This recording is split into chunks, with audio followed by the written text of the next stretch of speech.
Welcome to the What's Your Grief podcast. I'm Eleanor Haley. And I'm Lisa Williams. We're the mental health professionals turned grief friends turned co-founders of the website What's Your Grief. In this podcast, we talk candidly about all things grief, from pop culture to grief theory. No tilted heads, no soothing tones, just us and our grief friends exploring the always devastating, often confusing, and sometimes even funny experience of living life after loss. Hey, welcome to the What's Your Grief podcast. This is Eleanor, and I'm joined by Lisa. Hi, Lisa. How's it going today? Oh, it's going pretty well. It's a holiday, so nice quiet day. And we're talking about a topic today that I have been wanting us to do an episode on for a while, and we've had a lot of requests about. So I'm glad we're talking about estrangement today. Yes, I agree. I think that this is a topic that comes up all the time for people. And I was just saying before we got started that there are so many different reasons why people experience this, so many different ways that these types of losses happen. And so, it is so important that we be able to label it as loss that causes grief and just help people understand that kind of unique type of loss experience that they might be going through, regardless of just the circumstances. And so, it's a really big topic, a really important topic. And we are, I guess, happy feels like the wrong word, but happy to be talking about it today. Yeah. I think it's one of those topics that a lot of people underestimate how many people are impacted by estrangement. I think that it's one of those losses that when you have experienced it or you're going through it and you share with someone else and you share with other people, then you often get that reaction of like, oh, me too, there's something in my family. But oftentimes people, I think, keep it to themselves. And so I also feel like it's just important to raise awareness. I mean, I tried to even look up statistics about it. I think it's a really hard thing for them to track statistics on because, where do you track statistics on how many people are experiencing estrangement? But when you look online, you see statistics ranging from everywhere from 1 in 4 to 1 in 8 people are experiencing estrangement from a significant relationship in their lives. And so that's a lot of people who are feeling this, even though I don't know that it gets talked about enough. Yeah. And another reason why I think it's especially important for us to talk about here in the grief space is because I think that oftentimes estrangement can happen as kind of the result of a primary loss as well. So even though estrangement can be that first loss, I do think also there can be a loss that precedes estrangement. Like, for example, if someone dies and there may be differences in the family over things like oftentimes like inheritance, just sometimes people end up kind of growing apart in a way that then feels a little bit estranged. Things like divorce can often lead to estrangement. And so it's especially important, I think, to recognize in this space because it oftentimes becomes overlapping with other types of losses that people are experiencing. So, I'm glad that we're going to discuss it a little bit today. And just, we have some like concepts that we talk about around this. So we'll share those. And then with that, we always have a lot of resources, articles, things like that we can share in the show notes when we post the podcast. So people who are going through some of these things and maybe hear a concept or hear an idea or a thought and want to follow that thread a little bit can do that. Yeah, absolutely. I guess that part of it as we kind of start and get into concepts is that I think it's always helpful for people to know that there's a term for this. I mean, we've had done entire episodes on ambiguous grief, but estrangement falls under this category, this umbrella name of ambiguous grief, which is just grieving someone who is still alive, which happens in so many ways. And part of the reason I think having a name for it feels important is it validates that it's a real experience. And I think oftentimes when estrangement is happening for two reasons, people often aren't getting acknowledgement. They feel like grief is a word that is reserved for death. And so there's many situations where people feel like they don't have permission to use the word grief, or they shouldn't be thinking of it as grief, especially when they know people or have other losses that are death related losses. And it can feel like, is this really my word? Am I allowed to label it as this? But I think also sometimes you're the person who may have initiated the estrangement. And I think for that, there is so much complication in how we feel. We feel like, if I was the one who said I wanted to discontinue this relationship, am I allowed to feel as much pain as I'm feeling and as much loss as I'm feeling? And of course, the answer to this is yes. But oftentimes, I think we question ourselves, whether it's this situation where we've had to put boundaries up because a relationship was really unhealthy. Maybe there was abuse. Maybe there was addiction that was starting to really take a toll on your health. Maybe it was divorce and a situation where you decided for your own well-being that creating distance was the most important thing. It doesn't mean that there's not this huge amount of pain and loss that goes with it, and that you don't need to grieve that relationship. You still have to grieve, even when we're the ones who maybe initiate that estrangement. Yeah, I think what we often fail to think about, because when we're outside of a relationship, looking at someone else's relationship, for example, we don't always see it as being as nuanced as it is. We often think it should be more black and white, like, oh, they've done more bad than good, or vice versa. And so that kind of determines how you should feel about this person, or they did one really bad thing, and that should be the thing that helps you decide and propels you to make a decision about something. But it's never that black and white, when you're in it. And relationships oftentimes feel like a mix of good and bad. There's a mix of things that you maybe like about the relationship. Maybe it's just the needs that are being met in the relationship. Maybe it's even just kind of more practical needs, less so than emotional needs. But it's often just a mix, and it's not that black and white. And so it's not always like, yes, the relationship was bad for me, and so yeah, good riddance, it's in my rearview mirror. Like, that is like the very, very, very, very, very small minority of times. Most of the time it's like, this is excruciating, drawing this boundary and being separated, but I know it's what I need to do, even though there are moments all the time where I'm tempted to go in the other direction. And so it's so much more nuanced than people often see it as being. And so, yeah, it's like, even though something may be a decision that you've made because you think it's the healthiest decision, maybe for you or maybe for the other person, that doesn't mean that it's easy.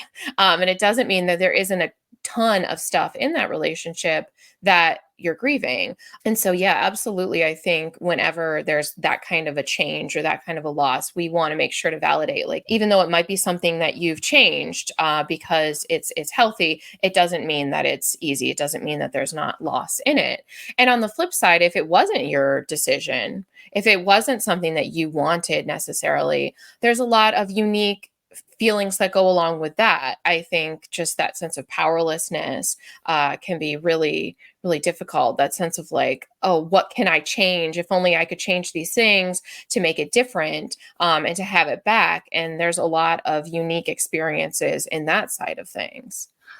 Yeah, and I think that really gets to the core of one of the things that's so hard about grieving these losses, is that whether you initiated it or they did, or whether maybe it was a little bit of a combination of both, or even just drifting apart, there is this uncertainty that is at the core of these losses. Sometimes you don't know whether maybe in the future things will change, and maybe they'll be in a different place and you'll be in a different place, and the relationship will be restored in some way.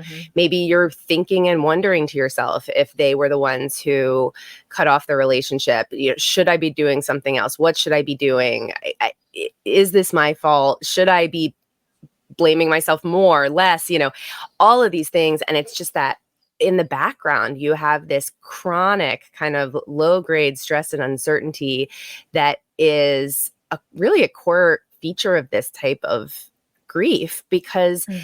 there is this unknown, and even specific times might intensify that unknown. Like all of a sudden you have a birthday coming up and you're thinking, are they going to reach out? Should I reach out? Like all of these things kind of rear their heads, even when maybe most of the time you feel like you're at a distance from the relationship, and maybe it's not as present for Mhm. you. So I think that it's just, I don't know, acknowledging that uncertainty being so common is really important, because I think people underestimate the stress of that, right? It's one of the things that makes this type of loss different than Yeah.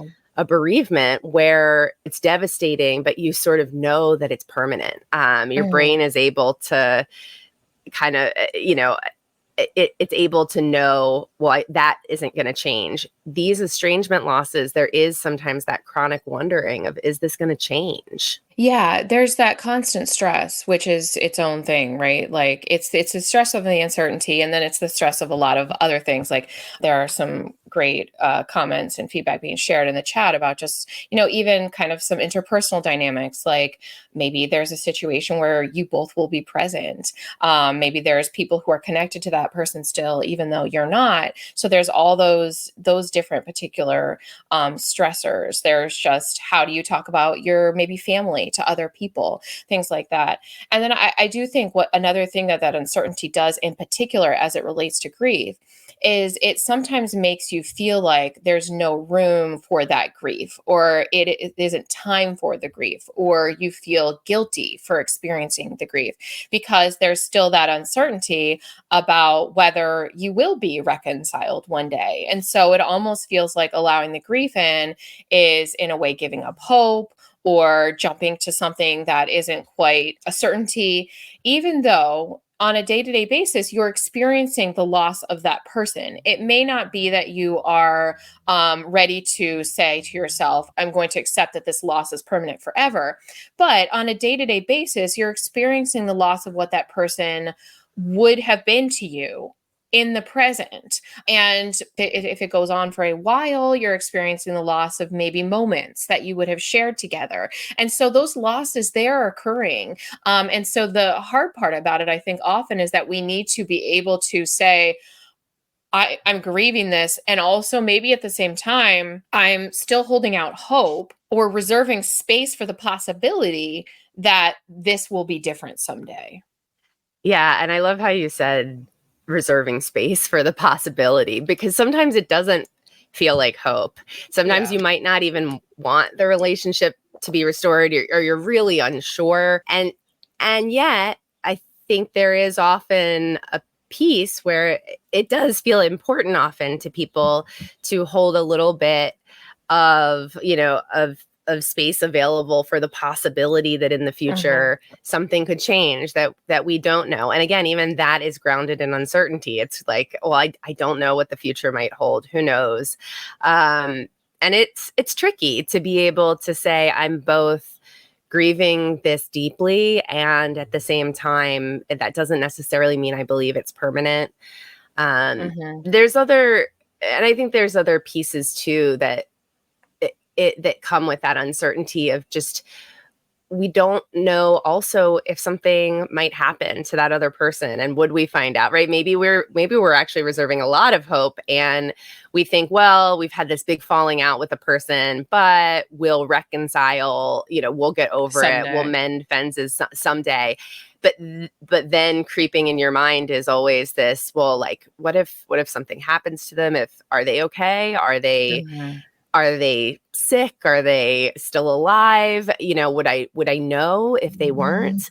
I think that is a layer that can affect anybody who's experienced an estrangement, but especially in certain cases. If I know, for me, having family members who've had addictions, where there have been periods of time where people, disappear, whether because you've needed to create distance or because they've just disappeared for a period of time, there can be a real chronic worry of, are they alive or dead? And would I know? Would somebody find me and contact me if something had happened.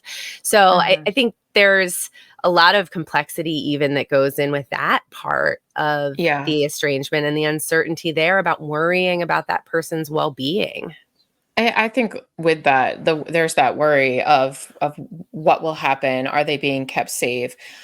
Will I know if something were to happen? And then I just think there's that worry of like, is this really going to be how we end things? Is this Right. really going to Mhm. be the last conversation? Like, this may not apply to your particular situation, but I'm thinking of a very specific situation of an estrangement that I know of, that the one of the people has terminal cancer now, and the big question is like, surely they're going to come back together because this was over something that feels surmountable. But that's, not for me to say necessarily. And also, I don't know the entire history of what preceded. But the question is like, is this really how things are going to end? They're not going to mend fences like at this point. And I do think there's often that worry that you're not going to get the chance, to let them know, because sometimes that estrangement, like if it wasn't your choice or if it's something that you did because it felt healthy, but there's still a lot of feelings there. You don't want that to be the last thing they think about you, or if it ended in an argument or something like that. And so I do think there are times where it's also just that worry of like, how will I live with that being the case? And Yeah. sometimes you just have to live with that, and that's a really tough thing in and of itself. Yeah, and I think there's just so many layers to this issue because I think another issue that comes up that's related to this is situations where sometimes people are very clear, even when Hmm. they know that a person is going to die or that they're dying, and Hmm. other people feel like, oh, you have to mend this now. How could you let this stay in the way of the relationship? And there are times where people feel very confident in their decision that they want to remain estranged, that they Yeah. don't want even something like a terminal illness to change that estrangement. And there's a lot of fear, I think, of judgment that people worry about. I know several situations where people have thought, wow, I feel like everyone's going to think I'm awful for saying, I'm not going to Hmm. try to mend this relationship, even though now there's a very real risk that this person might die. Hmm. And there's a real worry about what are other people going to think. Other people aren't going to understand that. What does this say about me as a person? And it's one of the reasons that if you're dealing with this, having a therapist who you can talk through some of these things with, who is somebody outside of your maybe family or friend group or other people who are connected to the situation, can feel especially important because there are so many layers of just not what is going on with that person, what is going on with us, but then also just our Hmm. worries about everyone else around us and their opinions and beliefs about the situation. I mean, it's just tough because it's about so many different things. It's about our feelings about ourselves and our feelings about them and everyone else's, kind of involvement, because it's an interpersonal loss. Maybe there aren't other people who are involved, but oftentimes there are, and it is like you said, it's just so incredibly complex. And then you just need to be able to find that space to grieve. And again, I don't, like you said, finding a therapist can often be helpful because there isn't always that validation from people when they don't understand the loss, or they don't understand the separation, or they don't understand why you would grieve for that.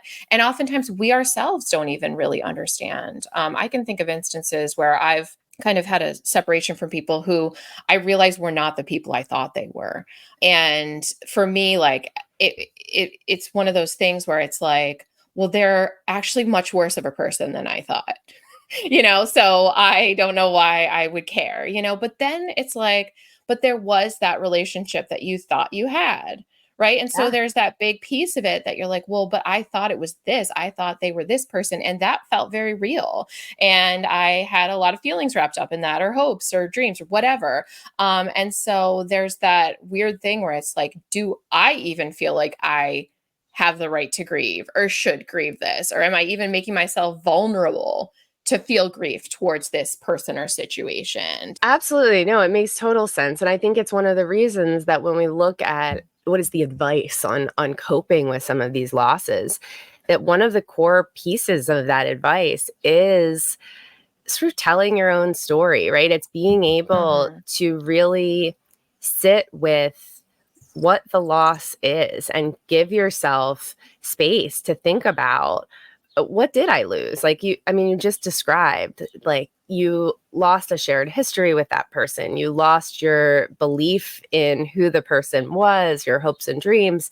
But when it is a situation of an extreme falling out or feeling like we've learned Mm-hmm. something that really shapes how we see that person and who they were, it can be hard to sit and kind of do that inventory of acknowledgement of all of the things that you've lost and the pain that you're feeling of being able to really say, like, yes, I now maybe see that this person isn't who I thought, and I am confident in my decision to cut off contact with that person.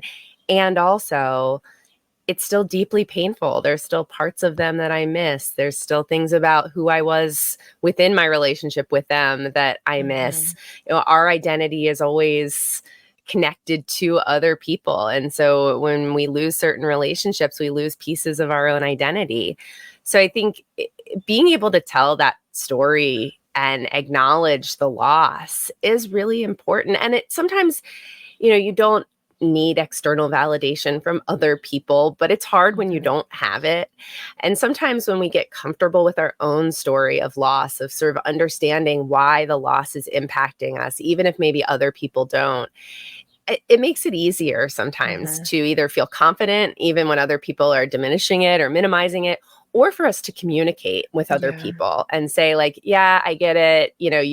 I get why it's hard for you to understand this loss is significant for me, but like this is why. This is what I'm feeling. This is what I've lost as part of losing this relationship. And it can help sometimes to just kind of share that with other people who you trust if you're trying to Yeah. help other people to understand your loss. Yeah. And understand your own loss. I just feel like it can be such an incredibly isolating experience, an experience that just makes you question yourself so deeply. It can be an experience that has a lot of secondary losses tied to it. If you are estranged from maybe a family member, then oftentimes you might be estranged from their kids or their extended family, things like that, maybe even grandkids. And that is incredibly painful. And so I just think that there is so much that goes along with this. And if you have a friend who you really trust, who you can talk to, if you feel like you're really good at kind of sorting through these things, maybe using writing or journaling, things like that. And then, of course, if you have access to a therapist, I think that can be really helpful. I think that if you're the one drawing the boundaries as well, like that's hard in and of itself. And I think a lot of times when we have the grief, that grief can make us feel like we're questioning whether the boundaries were right. And so having maybe a therapist there to be like, okay, let's like really sort through what all these pieces are, because the boundary may be necessary. And unfortunately, yeah, the grief is kind of a consequence of that. But it doesn't necessarily mean that the boundary was wrong in the first place. It's all just so intertwined that I think sometimes having somebody who can help us step back, because a lot of times we are in situations where it is hard to see the forest for the trees. Like I have those experiences regularly, and which makes me hope other people do too, or I have a I have a bigger problem. But yeah, I don't know. Are there any other like suggestions that we should offer for people who are going through this type of ambiguous loss? I think one thing that can be helpful is acknowledging that ritual can be really important for us in so many moments in life. Like it's something that we as humans naturally do. And we often have no rituals around these types of losses. When Mhm. someone dies, we have rituals to memorialize and to acknowledge to us that we're going through something that is really significant. And with these types of losses, we don't have, I mean, even for, things like divorce and, many other types of losses, we don't have things that mark that in a way that feels significant. And I think remembering that ritual sometimes, just even for us, it's another way of validating and acknowledging our own pain, Mhm. of saying like, this is something significant. And one of the reasons I think ritual can be complicated in these sorts of losses goes back to something you said earlier, which is that you may not have given up hope that the relationship will be restored or things might change down the road. So I think sometimes people have this idea of like rituals are all about closure. And so if I'm not closing the door on this relationship, then I can't do a ritual because that would be closure. That would be me giving up or, saying this is done. Now, maybe that is the case. Maybe you do feel like that would be a helpful type of ritual. But I think to remember that ritual doesn't have to in Mhm. any way be about closure. Ritual can be about acknowledgement. It can be about acknowledging, like you said, the losses that are happening in the present. Every day without that person in your life, you're experiencing some sort of loss of them not being there. And so, some sort of ritual that allows you to just reflect and acknowledge and maybe focus in a way that feels helpful and Yeah. meditative can be really important in these types of losses. And it doesn't have to look like any particular thing at all. Like it could be Mhm. anything that feels meaningful for you. But just thinking about, is Yeah. there a ritual that might feel symbolically important to help you Mhm. acknowledge your own pain? Yeah, I mean, ritual, like you said, I think we often think about it as something we do when someone's died, but we do ritual all the time with people who are living, and we usually just call it tradition. But yeah, if it's something that you want to continue to do, even though you're not connected with the person, maybe if you are worried about things left unsaid, it's a letter you write every year on their birthday or an old anniversary or something like that. Yeah, I absolutely think that that is something that can be helpful. Jennifer shared in the chat here that something that she's found helpful is finding a trustworthy friend, somebody you know you can talk to, but also recognizing when you are talking to somebody who you should share less with. And I do Mhm. think that that is something that I think we learn when we've gone through hardship is that some people are not always the best people to talk to. They may be good for other things, but they're not the best people to talk to. They're not always great in a crisis, or they're not always great at understanding what other people are going through.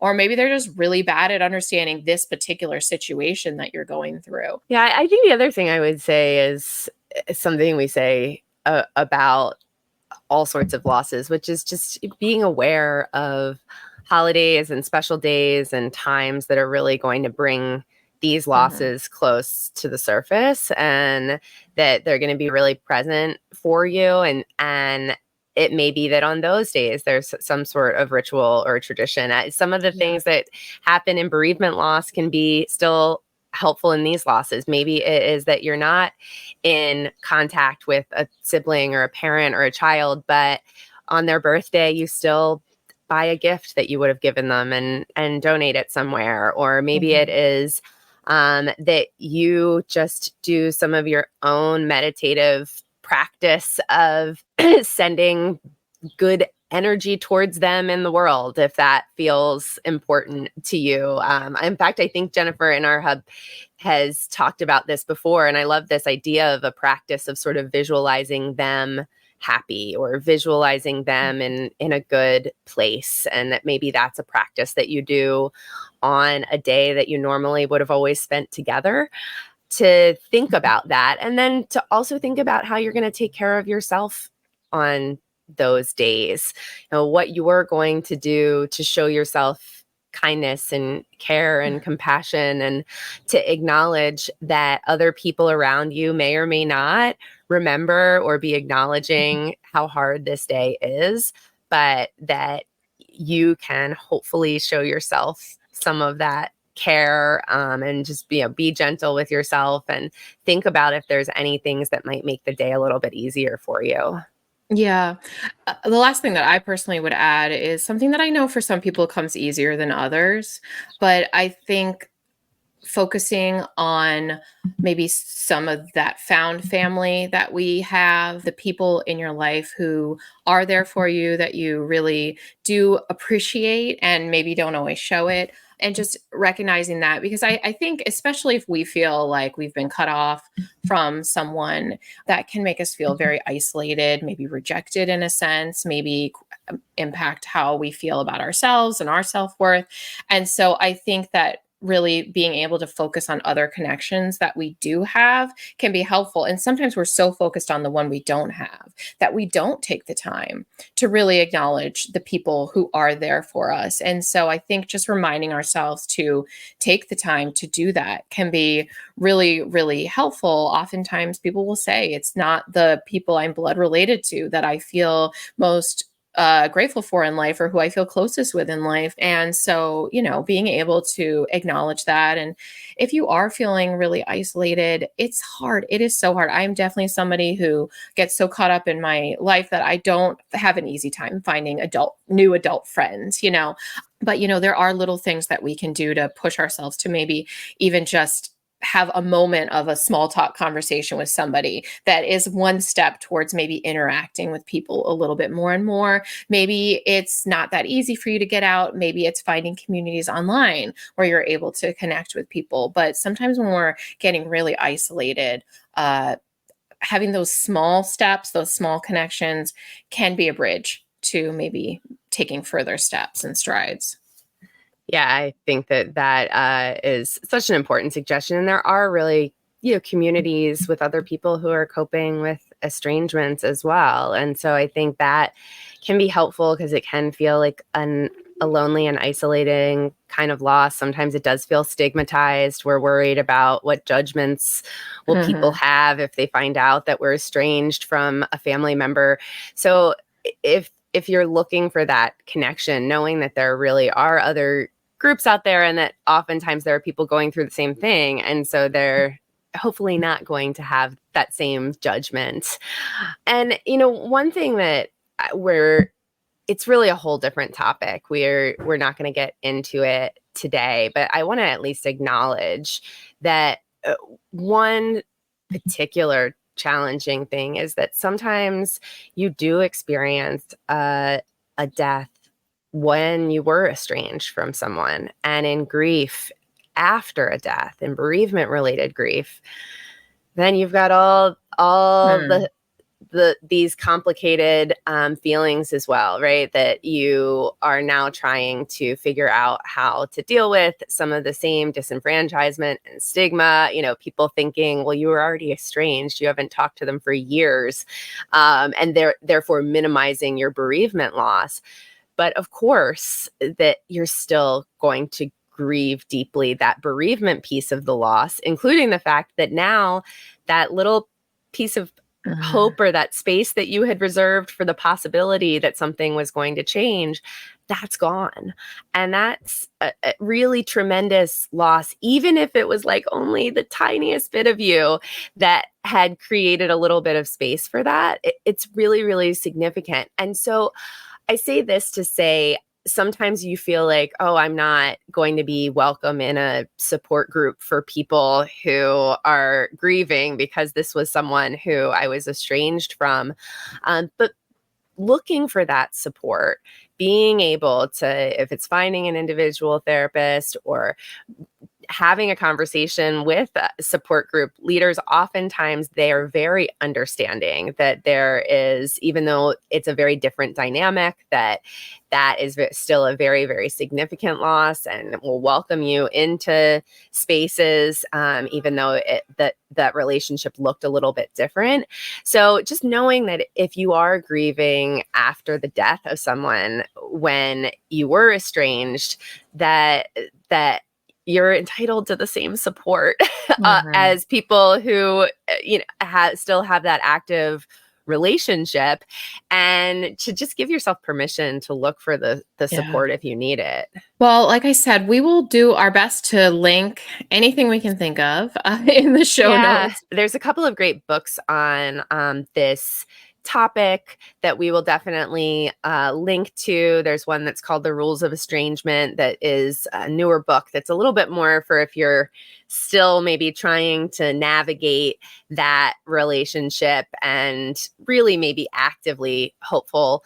And then there's another one that's called Done with Crying that is also one that's been around a lot longer, that is about maybe when you're a little further along or have come to terms a little bit more with the fact that you're not in that actively hopeful place. So those are both great resources that we'll link to, as well as a number of other resources we have on What's Your Grief. As usual, you can reach us at what'syourgrief@gmail.com and on social media at What's Your Grief.